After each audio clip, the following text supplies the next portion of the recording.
Melody, the massage therapist, and my neighbor Bob. Come here, Bob. This is Bob, Kayla's dad. Hello, camera girl, Kayla. Thank you for being our camera girl. Bob knows watermelons. So I was here the other day, and he was thunking and telling me like what to listen for in a watermelon to know if it's a good watermelon or not. And honestly, we went to Costco and we've gotten a couple of watermelons that have been fabulous.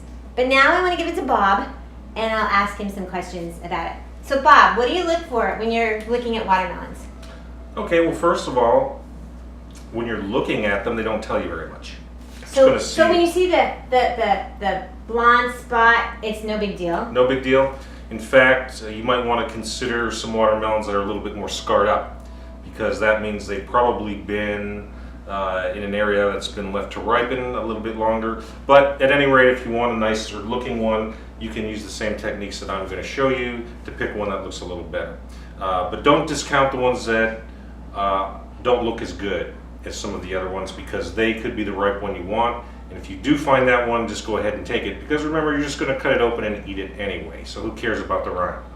So to get started, we have 2 watermelons that I have not picked from the store, and I have 1 watermelon that I know is really good that I did pick from the store, and this baby's really sweet and ripe.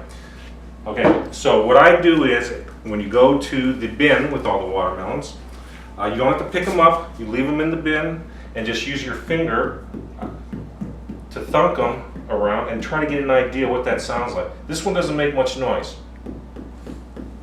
It's very dull. That's probably not a very ripe melon, or not a sweet one. This one's a little bit better. So it's a higher pitch? Higher pitch, but not quite what we want either. You want something that sounds more like a drum, like this one. This has even been cut open, but you'll be able to tell. So that's a little bit better. It would sound better if it was a whole melon, but you can get the idea. So the higher the pitch, the sweeter the melon's going to be.